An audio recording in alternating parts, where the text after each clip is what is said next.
everybody, and welcome back to our journey into Streets of New Capenna. So far, everything has been amazing that we've seen. Thematic, whether it be good or bad, all been thematic, but for the most part, all these cards have been fantastic in terms of mechanics as well. So, as always, they're dropping this out before the set. We get to see a little bit of our sneak peek up until the 15th, and I believe on that day they'll release all the other cards that are coming out in the set that we haven't already seen. So we're going to go ahead and start with today's drop with the white cards, and that leads us to Celebrity Fencer, a 4-mana 3/2 elf druid that whenever another creature enters the battlefield under your control, put a +1/+1 counter on Celebrity Fencer. So it has the alliance keyword that we've already seen with the set. This is one of those other elves that we've seen where the elves from Streets of New Capenna have some horns, which make them just a little bit more unique from the other elves that we've seen and the other cards that we've seen. And with the alliance keyword, it definitely fits well with the cabaret, where the more the merrier. With the white devotion, it can also go into the broker family, which is worth noting because she definitely carries herself in the way of the cabaret high standards type people. But overall, seems like a pretty good card, especially the more you get on the board, the stronger she gets. And a 4-mana 3/2 by itself isn't fantastic, but as long as you get one creature out, she does become a 4/3, which is a math card, and then anything above that is fantastic. That leads us to our next card, which is Hold for Ransom, a 2-mana enchantment aura where you enchant a creature. The enchanted creature cannot attack, nor can it block, and has the ability that for 7 mana, Hold for Ransom's controller sacrifices it and draws a card, activate only as a sorcery. So because this enchantment is giving that ability to the creature's controller is the one who's paying the mana, but the person who controls Hold for Ransom is the one who sacrifices their own card. So it gets around a lot, even if this enchantment ends up getting indestructible, sacrifice gets around that. So it's really meant to be I'll pay 7 mana so my creature can finally attack and block, get rid of this, and then let the person who's holding your creature for ransom, let them draw a card. It's very thematic, I like that. 7 mana is pretty steep though, so you have to really value the card that's being held for ransom for this to be a worthwhile ransom payment. And then that leads us to Knockout Blow, a 3-mana card. It's an instant. This spell costs 2 colorless mana less to cast if it targets a red creature, but Knockout Blow deals 4 damage to target attacking or blocking creature, and you gain 2 life. 3 mana deal 4 damage, gain 2 life isn't terrible, actually. I think whereas that should be more of a 2-mana card. It's really nice that it could be just a 1-mana card if it's targeting a red creature, which tend to attack a lot. So, especially with the families having multicolors, the odds of you running into a red creature is a lot higher, but I still feel like this card is best evaluated as a 3-mana deal 4 damage and to an attacking or blocking creature and you gain 2 life. Just because betting on the red creature means that you're too specialized for one specific encounter. So it's always good to evaluate the card on a just general basis before you decide what kind of value that deck has. Our next card is Rabble Rousing, a 5-mana enchantment with Hideaway 5. Once again, this is look at the top 5 cards of your library, exile one of them face down, and the rest of those cards go in the bottom of your library in a random order. The Hideaway feature tends to have you be able to play that card at some point in some situation when it would benefit you most. In this case, whenever you attack with 1 or more creatures, you create that many 1/1 green and white citizen creature tokens. Then, if you control 10 or more creatures, you may play the exiled card without paying its mana cost. I like Rabble Rousing because Rabble Rousing may allow you to hide away the Halo Fountain, and you can get your Halo Fountain out when you already have 10 creatures, and that card is already really good if you have 15 because you win the game at that point. So, I definitely think this is a good way to feed in to a card like that where you might win the game just by having enough creatures on the board, no matter what their power and toughness are. Alright, so that's everything for white. That brings us over to our blue cards for today. We start with Disdainful Stroke, a 2-mana instant, counter target spell with a mana value of 4 or greater. Fairly specific, but those are the ones you want to counter the most, odds are, so it's not a terrible card. For 2 mana, you are countering something that you really, really want to counter, so Of all the specific counterspells that I've seen, this actually is one of the ones that I'd be more willing to run, even though it still is specific, and I'd rather run a counterspell, a straight-up counterspell. But that's more for modern or commander, so it's just good to see some more counters for the standard format. Alright, then that brings us to our next blue card, a 4-mana reservoir Kraken. This is a 6/6 Kraken with trample and ward 2, and at the beginning of each combat, if reservoir Kraken is untapped, and any opponent may tap an untapped creature that they control, and if they do that, you tap reservoir Kraken, and then you create a 1/1 blue fish creature token that cannot be blocked, just like the other fish tokens that we've seen. A 4-mana 6/6 with trample and ward 2 is amazing, but this is one of those situations where it's difficult to evaluate Reservoir Kraken because you want to do some combos that really target your Kraken to be able to untap it after your opponent's already paid a cost to tap it. And you need to be able to do that during combat, or at least at the beginning of combat on the stack or something. So it's tough to evaluate. I think the card is good. I definitely think it's good because I'm looking at this and I'm so close to figuring out how to be able to play this well. So I think it's a good card. But I also am not in a position to be able to know how to use this card yet. And also a 6/6 Kraken with trample and ward 2. I love Krakens, so it's really good to see another Kraken coming out of apparently the reservoir. I don't know what it's doing there, but there's a Kraken there.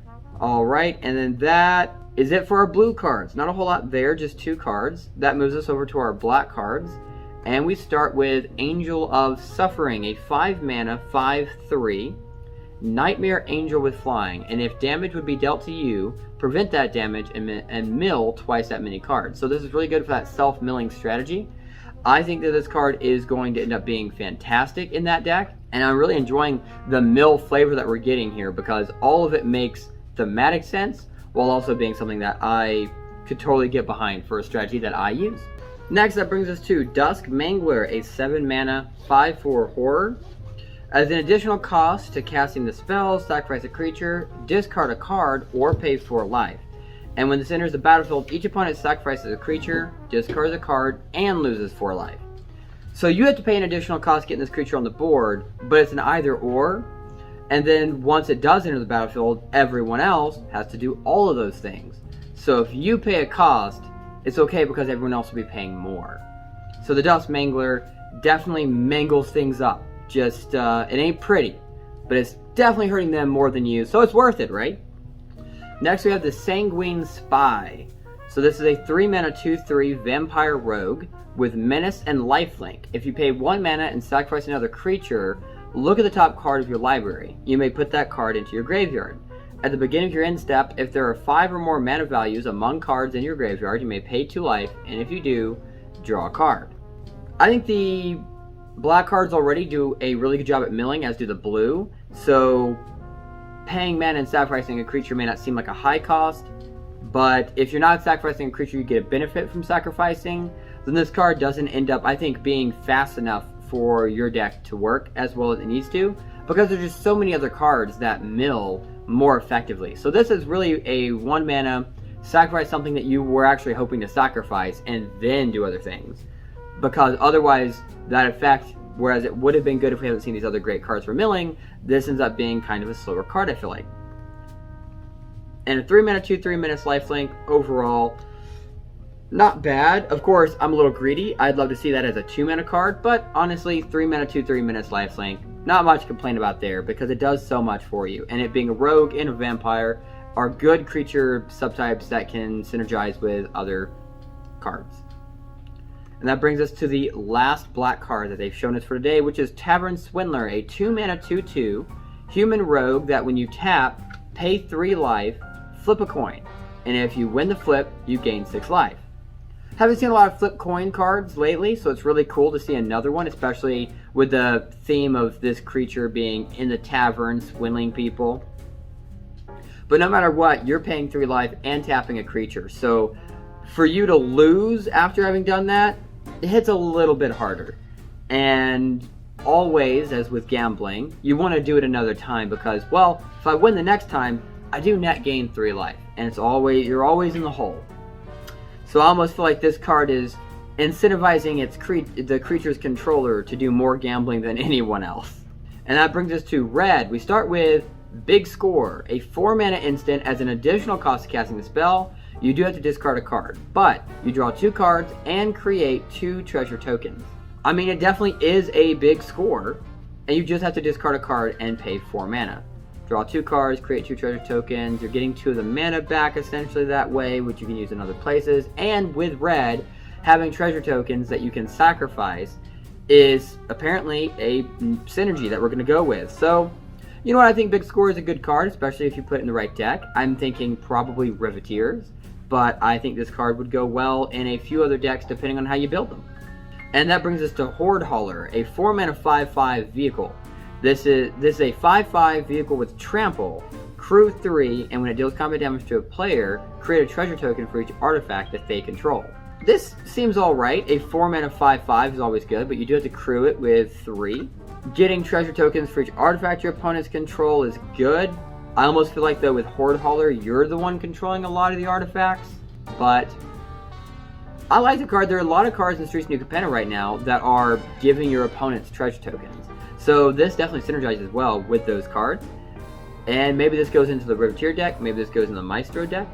But either way, I'm looking forward to seeing this. The vehicles definitely came back in a big way with Kamigawa. So it's really good to be able to see if these vehicles can continue their stride. Alright, the next card we're going to talk about is Sizzling Soloist. It is a 4 mana 3/2 human citizen with the Alliance keyword. Whenever another creature enters the battlefield under your control, target creature an opponent controls can't block this turn. And if this is the second time this ability has resolved this turn, that creature attacks during its controller's next combat phase, if able. So this is a great way to be able to provoke somebody into attacking, so that way you can eliminate that creature. Maybe you have something with Death Touch, maybe it's just a small creature with a great effect that you can go and take out if it were to ever attack you. So I see this card as being pretty good. 4 mana 3/2 is never great, but that Alliance ability is really what you're paying for. And our next card that we're going to go over is Witty Roastmaster. It is a 3 mana 3/2 Devil Citizen with Alliance. Whenever another creature enters the battlefield under your control, this deals 1 damage to each opponent. So a lot like these devil tokens that you're creating that deal a damage, this one deals a damage as well, but it does it to everyone. So yeah, this Roastmaster is at least roasting everyone equally, except for yourself. I like that. But that is the last red card. That brings us over to the green cards that we've got. We're going to start with Attended Socialite. That brings us to the green cards. We're going to start with Attended Socialite, a 2 mana 2/1 elf druid with Alliance. So whenever another creature enters the battlefield under your control, it gets +1/+1 until end of turn. By it, I mean the Attended Socialite gets +1/+1 until end of turn. So it's getting buffed for every creature you're flooding the board with, and with the Cabaret family, everyone's coming to join the party. So this card is all that much better. Speaking of the Cabaret, that brings us to the Cabaret Initiate, which is a 1 mana 1/2 raccoon citizen. 3 mana, 2 of any color, 1 red or 1 white, and then this will gain double strike until the end of the turn. So it definitely benefits from getting buffed, and it's being buffed by other things at the party. So I can imagine you get the head of the Cabaret family out here, and then the Cabaret Initiate is getting buffed by the more creatures on the board, and then you pay the mana cost, and you give them double strike until the turn. Definitely can see this one getting a bit rowdy at the party, and it probably got rowdy because someone called it a raccoon, because it is not a raccoon. Next, that brings us to Elegant Entourage, a 4 mana 4/4 elf druid, also with Alliance. So whenever another creature enters the battlefield under your control, target creature other than Elegant Entourage gets +1/+1 and gains trample until end of turn. I definitely can see that comboing well with Cabaret Initiate, where you eventually give Cabaret Initiate so many +1/+1s, it has trample, and then you make it have double strike. Double strike and trample is just a nasty combo. So definitely think that that's the way to go here. So that brings us to Freelance Muscle, which is a 5 mana 4/4 Rhino Warrior. Whenever this attacks or blocks, it gets +X/+X until end of turn, where X is the greatest power and or toughness among other creatures that you control. That definitely seems to make sense in the Riveteer family. Maybe not so much in the Cabaret family, but just because you need a little bit of hired muscle, he'll work for the Cabaret as well, just not as enthusiastically as he would for the Riveteers, where they're all challenging him. Then that brings us to Social Climber, which is a 3-mana 3/2 human druid with Alliance. Whenever another creature enters the battlefield under your control, you gain a life. We've seen cards that do something similar to that in previous sets, so it's good to see more life gain in green, because that's typically a white strategy, so it's good to see green get more of that, making them just a bit more difficult to deal with. And then finally for green, that brings us to Venom Connoisseur, a 2-mana 2/2 human druid with Alliance. Whenever another creature enters the battlefield under your control, it gains Venom Connoisseur gains Death Touch until end of turn. And if this is the second time this ability has resolved this turn, all creatures you control gain Death Touch until end of turn, which is perfect for the cabaret, where the cabaret are flooding the board with all these creatures, and then Venom Connoisseur is giving all of them Death Touch. A great way to be able to give your small creatures that are not getting buffed up quite as much as you'd like a buff that will actually change the board state, and it incentivizes your opponent to block. That's all the green that we have, so that brings us to the multicolored cards. And we're going to start with Body Dropper, a 2-mana 1 black 1 red 2/2 Devil Warrior. Whenever you sacrifice another creature, you put a +1/+1 counter on Body Dropper. For the same amount of mana that it takes to play him in the first place, and you sacrifice another creature, Body Dropper gains Menace until the end of the turn. So this definitely seems to fit really well with either the Riveteers or the Maestros. And then that brings us to Brazen Upstart, a 3-mana card, 1 red, 1 green, 1 white, 4/2 Elf Shaman with Vigilance. That when this card dies, look at the top 5 cards of your library. You may reveal a creature card from among them and put it into your hand. And then you put the rest on the bottom of your library in a random order. So the Brazen Upstart definitely has a way of being able to help you get a creature that you really need back into your hand. And in the meantime, you've got a 4/2 Vigilance that you're probably buffing up. So this card is a good card.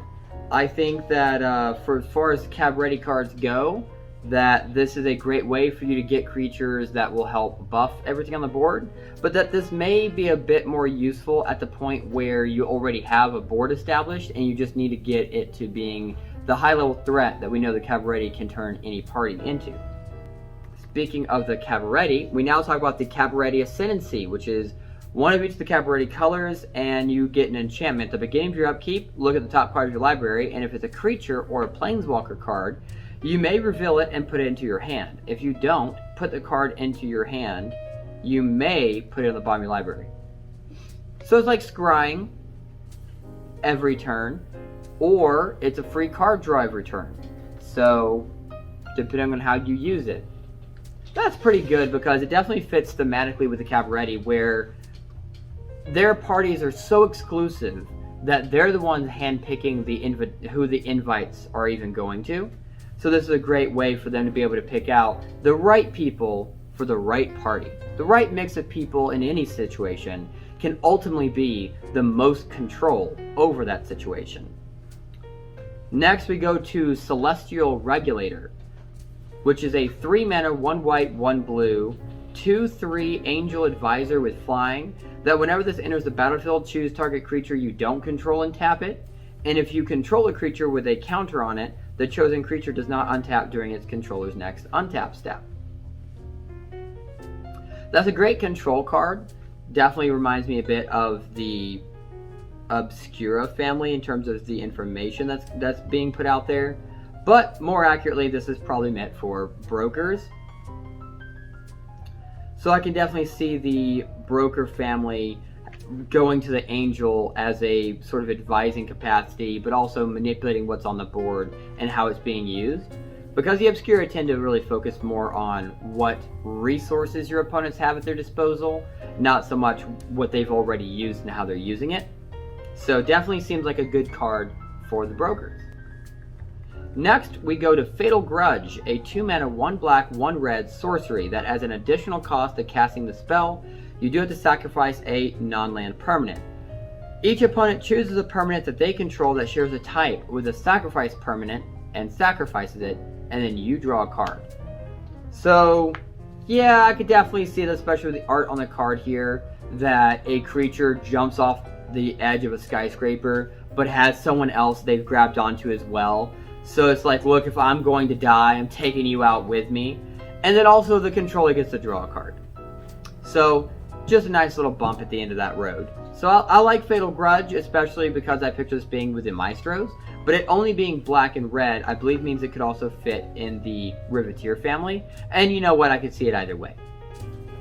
Next, that brings us to Fleetfoot Dancer, a 4-mana card. 1 red, 1 green, 1 white. It's a 4/4 elf druid that has trample, lifelink, and haste.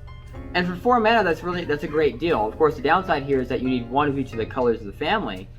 But I definitely think that this card is workable. For 4 mana, you're getting a 4/4 with all that stuff on it. Yeah, that's a great card to have, and is an immediate threat that has to be dealt with. Next, that brings us to Incandescent Aria, which is a 3 mana, 1 red, 1 green, 1 white, sorcery that deals 3 damage to each non-token creature. Well, I definitely, since this is a cabaret family, see this being run in the cabaret decks. And in this case, it deals 3 damage to each non-token creature, meaning that you need to have a bunch of tokens on the board as opposed to actual creatures, or this is a way of saying that if you're not the one who has the best party, then you're going to take out whoever's trying to throw the better party, whoever has the most creatures on the board that isn't you. So either way you use this card, I can definitely see this being good, especially for 3 mana dealing 3 damage to everything. That's pretty good value for the mana you're spending. Next, that brings us to Jinnie fayefetmere second, which the first one can be either a red or a green, second one is a green, third one can either be a green or a white. This is a 3/3 legendary elf druid that if you would create 1 or more tokens, instead you create that many 2/2 green cat creature tokens with haste, or that many 3/1 green dog creature tokens with vigilance. So it's your choice of either haste or vigilance, and also it's really good depending on what you need. Do you need a bunch of 2/2s out, or would it be better to have 3/1s that can also be used defensively and aggressively at the same time? Yeah, I definitely see this being really good, and of course I'm thinking of this in the cabaret colors.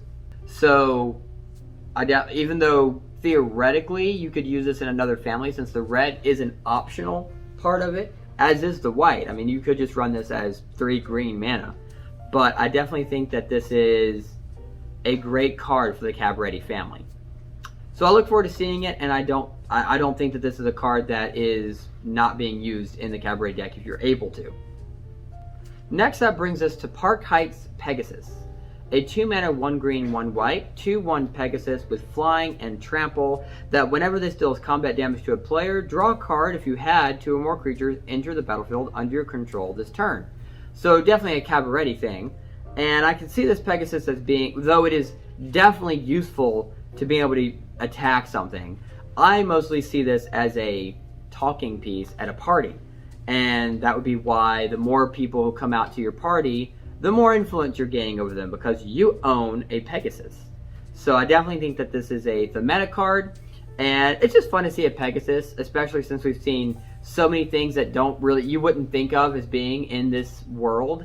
I mean, we already saw Reservoir, Kraken, and now we're seeing a Pegasus. So that brings us to the Ruckus Revelers, a 5 mana card, 2 of any color, and then 1 of each of the cabaret colors, a 5/3 elf druid rogue that when it enters the battlefield you create a 1/1 green and white citizen creature token. If you pay 2 mana and you exile Ruckus Revelers from your hand, target land gains, tap it, add one of the cabaret colors until this is cast from exile, and you may cast this for as long as it remains exiled.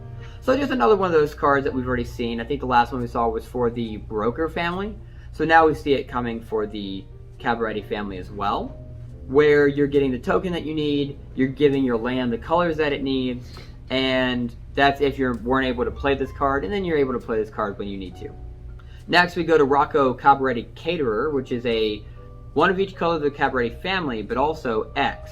So this is a 3/1 legendary elf druid that when this enters the battlefield, if you cast it, you may search the library for a creature card with a mana value of X or less and put it onto the battlefield and then shuffle. So if you've got the right amount of resources, the right amount of halo, then maybe the right person will also be coming to your party. I like that. It's very thematic, and the card itself is pretty good. Next, we go to Scheming Fence, which is a 1 blue, 1 white mana card. It's a 2/3 human citizen. That when this enters the battlefield, you may choose a non-land permanent. Activated abilities of the chosen permanent cannot be activated. And this card has all activated abilities of the chosen permanent except for loyalty abilities. And you may spend mana as though it were mana of any color to activate those abilities. So copying a Planeswalker doesn't make a whole lot of sense in terms of the Scheming Fence being able to be more useful to you. But in a pinch, the Scheming Fence is able to shut down even a Planeswalker and stop it from using its loyalty abilities, even if the Fence themselves don't 100% understand how to use those themselves. Next, just because of recent events and such, the name of this card is pretty interesting. We go to Stimulus Package, a 4 mana, 1 red, 1 green enchantment that when it enters the battlefield, you create 2 treasure tokens. If you sacrifice a treasure, you create a 1/1 green and white citizen creature token. Definitely a great way to use treasure to invite these citizens to your party if you really just need to up the amount of invites that are going out. Not enough people are showing up to your party. Well, sometimes having a crowd is better than having no crowd, even if it means that you didn't have the right crowd. So this is a great way to just incentivize more attendance. Which of course for the cabaret is a great way to be able to hide what's really going on behind the scenes within the party itself. Next we have the Syndicate Infiltrator, 4 mana, 1 blue, 1 black, a 3/3 vampire wizard with flying that as long as there are 5 or more mana values among cards in your graveyard, this gets +2/+2. So a 4 mana 5/5 with flying is pretty good. A 4 mana 3/3 with flying, not so much. So definitely want to make sure that you've got the other prereq in your graveyard before you play this card. But all in all, this card does seem pretty good. And that does it for our multicolored cards that they've shown us. Now we look at our artifact cards, which we only have 1 new artifact card from the set so far, which is Unlicensed Hearse, a 2 mana star vehicle, where if you tap it, you exile up to 2 target cards from a single graveyard. And the power and toughness of this card are each equal to the number of cards that were exiled with it. And then you crew 2. So no matter what its power and toughness are, you'll only need a power of 2 or greater to drive the Unlicensed Hearse. But the Unlicensed Hearse is more powerful the more dead bodies it's having to carry around. And there were no other new lands that they've shown us for the set, so that does it for all the cards that they've shown us for today. They've got more cards, once again, coming out on the 14th, and then I think another sneak peek on the 15th. We'll be covering it all. So, from what we've seen so far, let me know what you think of the cards. I've given you my blind reaction. Drop a comment down below, and tell me if you agree with the cards that I've been talking about so far, what kind of things you're more excited about. We've seen enough of these cards to where I'm getting a better idea of what kind of decks I think that we can expect coming out of the set. But I'd love to see your opinions, hear your opinions. So follow us, like and subscribe, and I will see you next time.